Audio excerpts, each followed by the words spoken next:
Binastos ka niya? Opo, sir. Pati pa ng matanda, hindi niya pinalagpas. Ewan ko bang anong klaseng ugaling meron yun? Pwede ba? Patawagin mo yung lalaki na yan. Tawagin mo! Jay! Sisiguraduhin ko, matatanggal siya sa trabaho.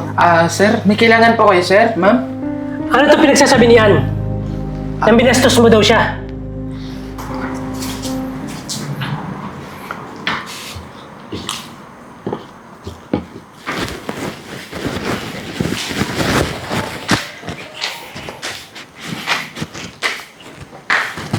So, Good morning po, ma'am.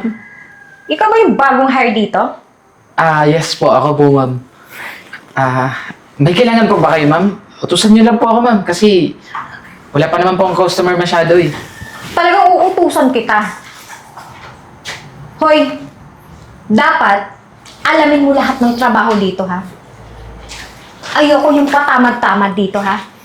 Naiintindihan mo? Opo, ma'am. Saka,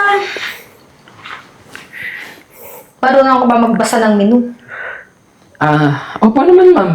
Marunong po ako. Tingin ko sa'yo is, parang hindi ka marunong magbasa eh. At saka, mukhang wala kang pinag-aralan. Ma'am, nakatapos naman po ako ng high school.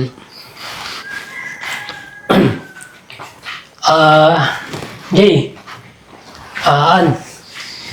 Yes, sir. Siguro, kilala mo na yung bago natin, ha? Sir, ba't tinanggap niyo yan? Eh, mukhang walang pinag-aralan yan eh. Baka hindi nga marunong magbasa ng menu yan eh. Teka lang, Ann. Wala naman yung sitsura. Nasa gawa yan. Tsaka, nakikita ko naman si Jay na masipag yan. Baka ngayon lang yan kasi bago lang. Ma'am, hindi po. Masipag po talaga ako tsaka marami po talaga akong alam. Ganun naman talaga sa una eh.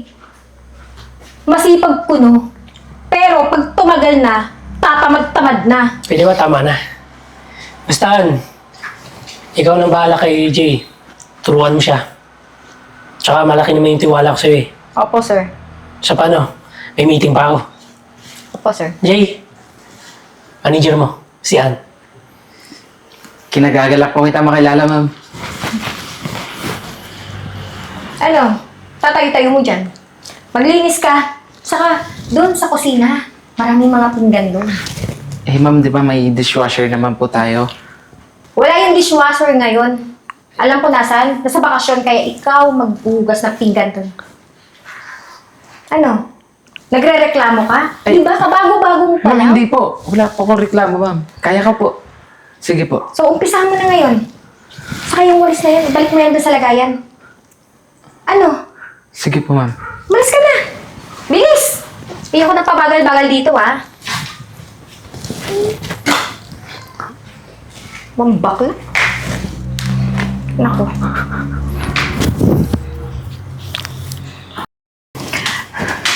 Sir,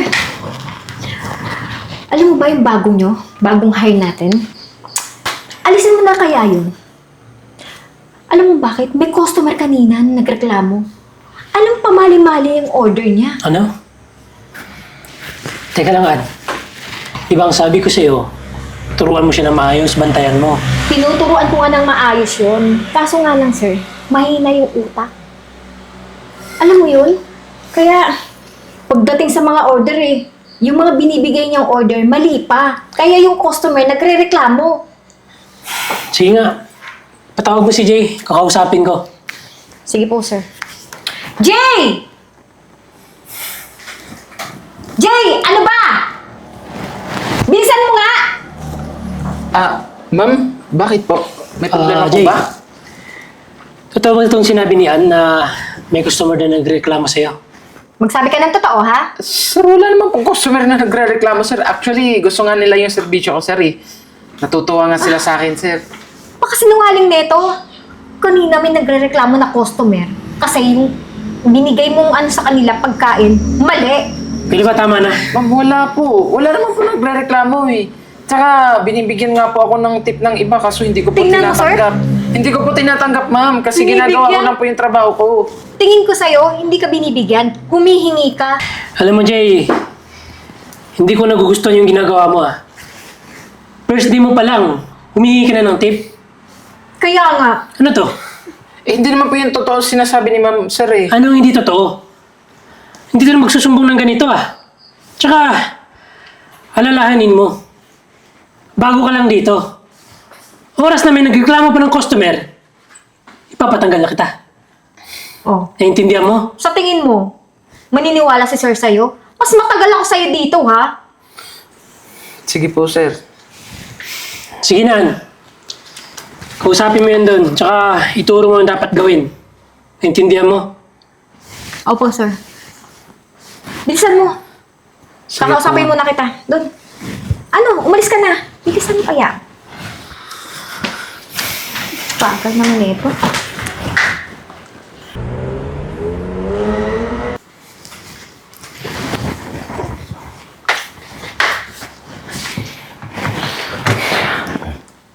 Ma'am. Bakit niyo naman po ako sinisiraan kay boss? Eh, alam niyo naman po na hindi po totoo yung mga sinasabi ninyo sa kanya eh. Alam kung bakit. Ayoko kasi nang may kasama ko ditong patanga-tanga. Saka, nagmamayabang ka pa, no? Binibigyan ka ng ano? Eh, ma'am, ginagawa ko lang naman po yung trabaho ko dito eh. Eh, hindi nga po ako maalis sa trabaho ko. Nandun lang po ako nakaabang sa mga customer para lang maasikaso sila na maayos. Alam mo, yung itsura mo, nagpapaawa effect ka pa eh. Hindi ka naman mukhang kaawa-awa. Mukha nga lang tanga. Saka, ikaw, bawas-bawasan mo yung sobrang ano mo ah. Kasi nakakait yung pagmumukha mo eh. Eh, ma'am, araw-araw po tayo magkikita dito eh. Hindi naman Yun po nga maiwasan eh. na hindi po tayo magkaharap. Alam mo ba, isang sumbong ko lang doon kay Boss Francis.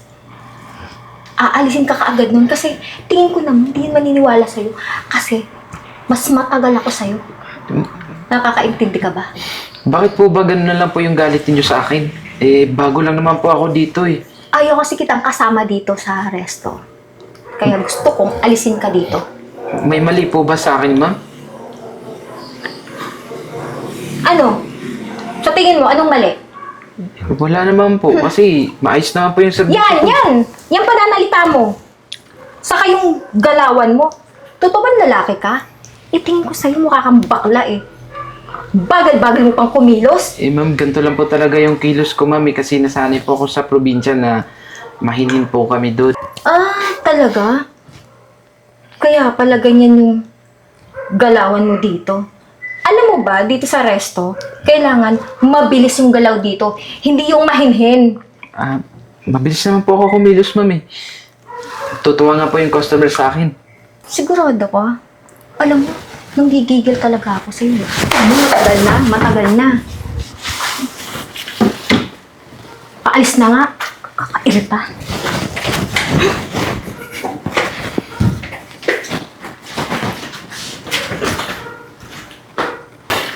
Jay, Jaboy, hayaan mo na yun. Doon talaga ugali ng manager na yun eh. Mapanira. Pero huwag ka mag-alala, Jay. Marami naman nakakita sa mga pinagagawa niya tsaka sa mga kasinungalingan niya. alam mo, mabuti na lang, Jaboy, no? Natitiis mo yung ugali ng manager natin dito. Nakakatuwa ka naman. Eh, Jay, kailangan eh. Kailangan kong magtrabaho para sa pamilya ko. Eh, Jay, kung lalaban ako sa kanya, sure ako, tanggal agad ako eh. Kaya kailangan natin magtiis. Pero, alam naman ng mga tao yan na mali yung mga pinagagawa niya eh. Kaya, hinahayaan ko na lang siya. Tsaka, nga pala, magpakatatagal dito ha. Kaya mo yan. Jaboy, salamat ha. So, sige, paano? Alis na rin ako ha.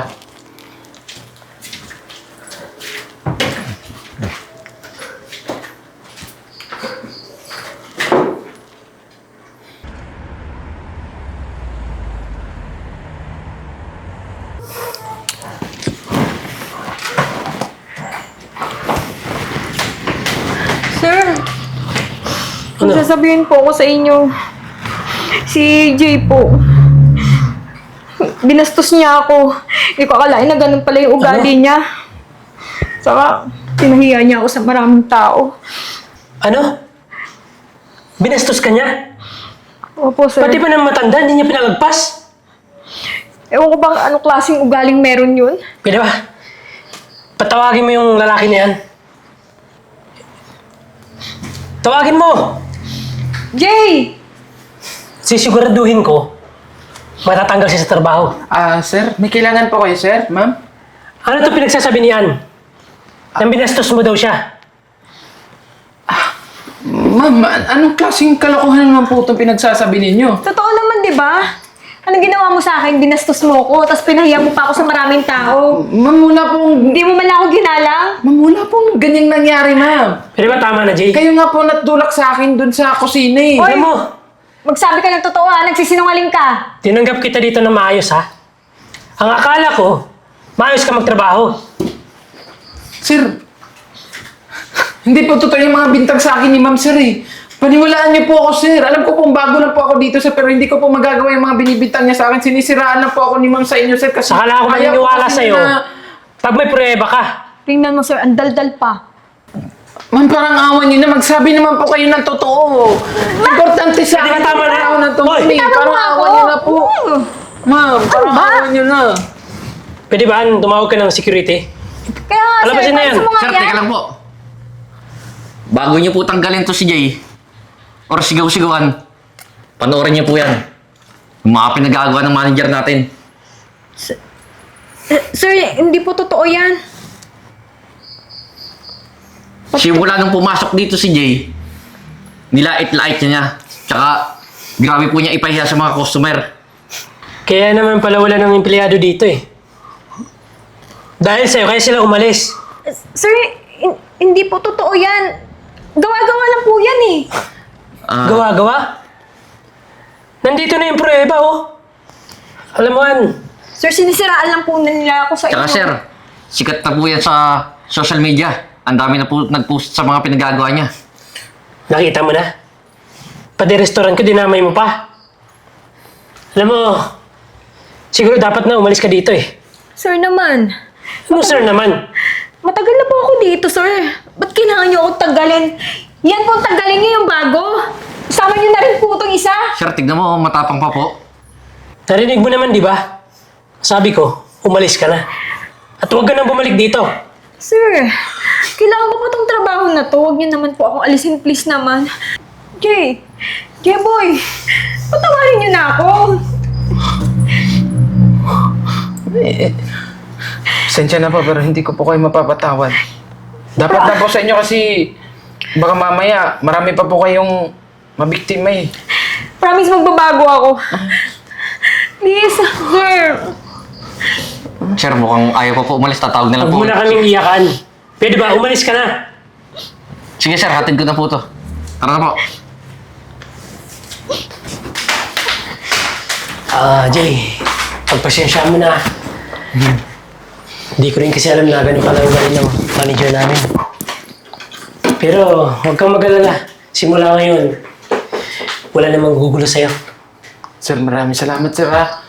Buti na lang talaga sir. Diyan si Joby para sabihin sa inyo yung totoo. Nga pala, may good news ako sa'yo. Kung gusto mo, pwede ka man maging regular dito sa trabaho. Talaga sir? Oo naman. Tsaka nakita ko naman yung kabutihan mo eh. Eh sir, ay muntik na kayo maniwala sir eh. Ano ka ba? Ganun lang naman yun. Akala ko kasi, matinong babae, napakasinungaling kasi. Tsaka alam mo, marami na rin mga empleyado dito na palis niya. Kaya nga sir eh. Pero dapat pala sir na nainalam niya rin kung bakit nangyari yun sa ibang empleyado. Kaya nga humiha ko ng tawad sa'yo eh. Nga pala, congrats dahil regular ka na dito. Thank you sir. Sa paano? Tapusin mo na itong trabaho nito. After nun, magka-close na tayo. Sige po sir. Di ba sir? Nag-gym po kayo? Oo naman. Paano mo bang nalaman? Eh may nakapagsabi po kasi sa akin sir na nag-gym po daw po. Baka gusto mo, mag-gym ka rin. Hindi daw po kayo pumapayag. Lalo na po kayo tumataba. Baka gusto mo. Wala sa Dalawa po trabaho. tayo mag-gym sir. Pwede po sir. Pero, nag-control lang yung TikTok sir. Ano kang tumataba? Ano, sira din yung ulo mo eh. Umalis ka na! Sige po, sir. Asagasahin ko lang po yung ibang customer. Sige. Paano niya kaya nalaman na nandiyan ako?